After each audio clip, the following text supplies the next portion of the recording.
اچار اچار اچار. د څه شي اچار؟ د ګوړې اچار.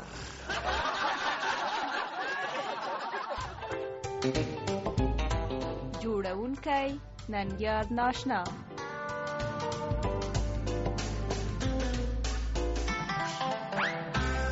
خوږو اوریدونکو سلام. لکه چې وروستۍ ورښتونو اوسالي کړه، زه که اوسالي شي هم ډېر خیر مو پکې نشته، ځکه چې بیا به مو د کښتونو او باغونو حاصلات ارزانه وي. لکه سږ کال د خپرونې په پیل کې څو خبرونه درته لرو.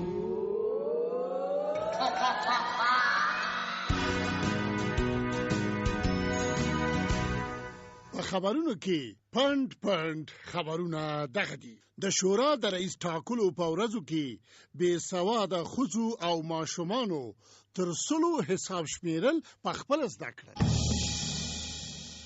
د درېیمې نړۍ په هېوادونو کې د خلکو له مظاهرو سره د پیوستون په خاطر د افغانستان د خلکو په نمایندګۍ د دوی ناکامو کاندیدانو مظاهرې وکړې. او ښاروالۍ حیرانه پاتې ده چې د دې مزنګ د ویالو اوبه په څه ډول له کابل سیند سره یو ځای کړي.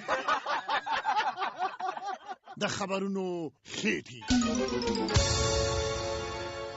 د شورا د رئیس ټاکلو په ورځو کې بې سواده ښځو او ماشومانو تر 100 حساب شمیرل په خپل زده کړل. بې خبره اجانس خبر راکوي چې په څو ورځو کې په پرله پسې ډول د څو ځله انتخاباتو او رایې شمیرلو که د شورا رئیس رامنځته نشوی کړای، خو دا ګټه یې وکړه چې په کورونو کې د تلویزیونونو مخته ناستو بې سواده ښځو او ماشومانو ترې تر 100 پورې شمیرل په خپله زده کړل. خبر زیاتوي چې اوس په هغو کورونو کې چې تلویزیون لري او د شورا د رئیس ټاکلو خپرونې تعقیب کړي دي، داسې څوک نه دي پاتې چې لږ تر لږه تر 100 پورې شمیرل نه وي زده کړي، ځکه چې زیاتره ریاست د کاندید وکیلانو د 100 په شاوخوا کې رایې وګټلې او دغه کار څو ورځې څو ځله تکرار شو. خلک وایي ارمان چې وکیلان ډېر وایي نو د ټولو به تر 200-300 پورې شمیرل زده شوي وای. د درېیمې نړۍ په هېوادونو کې د خلکو له مظاهرو سره د پیوستون په خاطر د افغانستان د خلکو په نمایندګۍ د دوی ناکامو کاندیدانو مظاهرې وکړې. زمونږ ناکام خبریال خبر راکوي چې په دغو مظاهرو کې ناکامه کاندیدانو د حکومت په ضد شعارونه ورکړل، خو د حکومت د چپه کېدو پر ځای د نوي ملي شورا د له منځه وړلو غوښتنه وکړه. خبر زیاتوي چې ناکامه کاندیدانو د مظاهرو په لړ کې حکومت ته خبرداری ورکړ که یې غوښتنې ونه منل شي نو غرونو ته به وخیږي او ځانونه به په لیوانو وخوري. د مظاهرو د چارو ماهرین باور لري که ناکام کاندیدان مظاهرې ونه کړي نو ښایي په رواني ناروغۍ اخته شي. همدغه مظاهرې ښې دي چې د زړه باد پکې باسي. او کابل ښاروالۍ حیرانه پاتې ده چې د دې مزنګ د ویالو اوبه په څه ډول له کابل سیند سره یو ځای کړي. د بې خبر اژانس په یو بل خبر کې ویل شوي دي چې له همدې امله د دې مزنګ په 4 لارې کې موټرونه د کښتیو پیشې کوي. خبر زیاتوي چې دغه ستونزه له څو کلونو راهیسې همداسې ډنډ پاتې ده او ښاروالۍ له خپلو ټولو ماهرینو او انجینرانو سره هم نه ده توانېدلې چې د دغو اوبو لاره کابل سیند ته چې په 2 مترۍ کې بهیږي وباسي. د ښاري چارو کارپوهان وایي چې یوازې د دې مزنګ اوبه نه دي چې ډنډ پاتې دي، بلکې د کابل ښار له زیاترو اوبو څخه د تیښتې لاره ورکه ده او ښاروالۍ هم همداسې حیرانه پاتې ده لکه په سړکونو ولاړې اوبه چې حیرانې دي. د خبرونو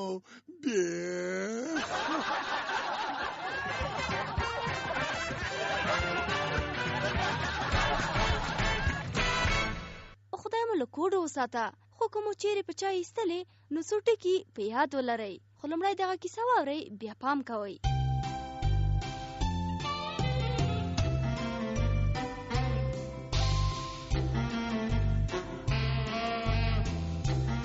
ښه نو بچی، ووایه چې څه تکلیف لرې ته؟ هر وخت مې په سر درد وي، کار کولو ته مې زړه نه کېږي، ټوله ورځ سسته پسته یم. هغه په سترګو دي چې هم تیاره کېږي. او رښتیا وایي، په سترګو مې هم تیاره راځي.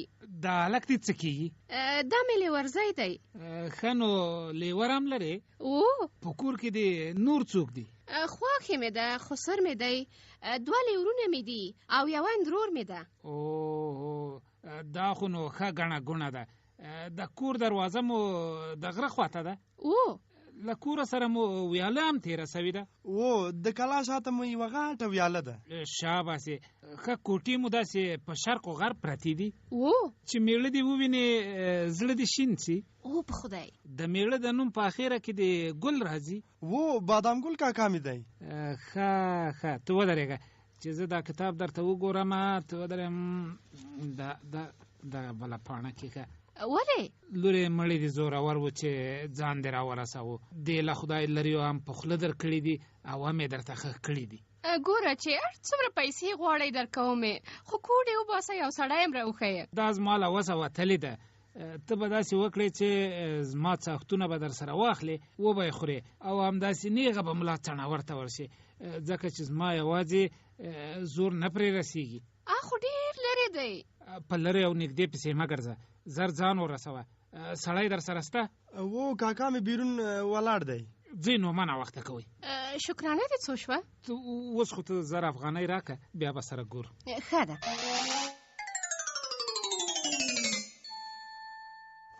هلو، سلام علیکم. وعلیکم سلام. څنګه یې؟ ښه یمه. بادام ګل مې له ښځه سره در ولېږل. د کور دروازه یې د غره خواته ده، د کلا تر شا یې لویه ویاله تېره سوې ده. په کور کې خواښې، خسر، 2 لیورونه او یوه اندرور ده. پوه شوم. ما مې انځرګل له ښځې سره در ولېږه. د کور دروازه یې د خوړ خواته ده. سترګې دې جارس. بن لري، نوم یې چندرۍ ده. خسر یې پروسه کال مړ شوی او خواښې یې ژوندۍ ده. له بنې او خواښې دواړو نه شکایت کوي. یوه میاشت د مخه یې زوی د بامه رالوېدلی. ښه پوه شومه، را سره ومې لیکل. څه وخت به را ورسېږي؟ همدغه نن تر ماښامه در رسېږي. ډک جیبونه مې در لیږلي دي. زه ژوندی دی. بادام ګل به هم نن مازدیګر در ورسېږي. یو وړوکی وراره هم ورسره دی، شینګل نومېږي. هر کله دې راشي. خدای مو دې دغه ګلان راته تازه لري. امین له تا سره.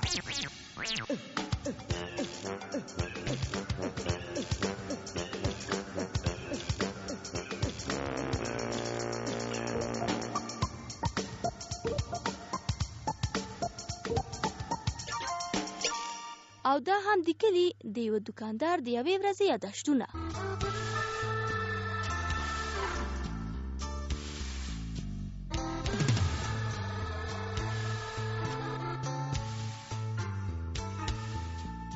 اوس د سهار 5 بجې دي. د سهار او د لمونځ مې وکړ او د قرضونو کتابچه مې را سره واخیسته چې قرضونه راټول کړم. سهار وختي زیاتره کلیوال یا په جومات کې د لمانځه پر وخت او یا هم په پټیو کې د کار په وخت غافلګیره کېدای سي. اوس د سهار 6 بجې دي. په څو کلیو وګرځېدم خو یو قرضدار هم لاسته رانغی، لکه بزرګان چې وي. نه جومات ته راغلي وو او نه هم په کرونده کې وو.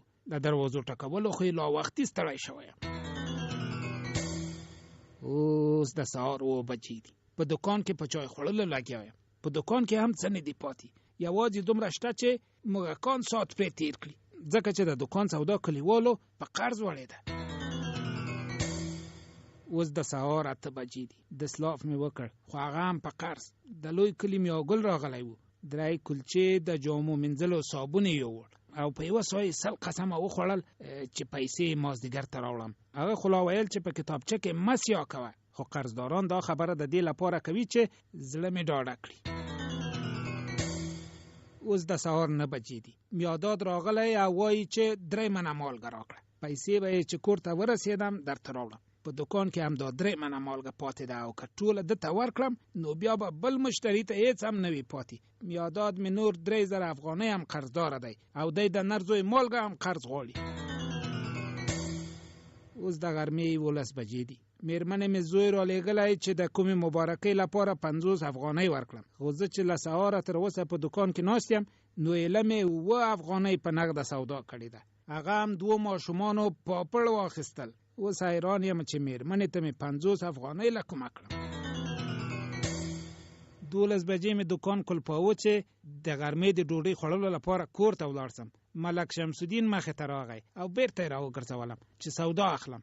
زه هم خوشحاله شوم چې ځکه نور څه نه وو، هغه د میرمنې د مبارکۍ 50 افغانۍ خو به نغد شي. خو کله مې چې دکان خلاص کړ نو ملک شمس الدین لومړی د نخودو له ټوکرۍ نه یو موټی نخود راواخیستل او کپه کپه یې خولې ته اچول. بیا یې په ډکه خوله راته وویل چې یو پاکټ نسوار راکړه او پیسې در سره ولیکه چې رشقه مې خرڅه شوه، له نور قرض سره به یو ځای درکړم. اوس د مازدیګر 4:30 بجې دي. دکان مې له کلیوالو ډک دی او ټول لګیا دي یو پر بل ټوکې کوي او خاندي. زه هلته د قفسچې تر شا غلی ناست یم او دا چرت وهم چې دکان ته به سودا په څه شي راوړم، ځکه په کلي کې هم داسې څوک نشته چې د 2 ورځو په مخه 2 روپۍ راکړي او قرضونه مې هم نه راخیږي. که نه نو د دکان د سودا 4.5 لکه افغانۍ پور مې په کلیوالو دی. اوس د ماښام 5 بجې دي. دکان مې کلپوم، خو په دکان کې ناست کسان وایي چې تر اوسه لا ډېر وخت دی، کینه بیا به وروسته لاړ شي. اوس د شپې 12 بجې دي. اړخ په اړخ اوړم، خوب نه راځي. میرمن مې وایي چې ناوخته ده، ویده سه، سبا ته به بیا وختي د قرضونو په ایستلو پسې ځې.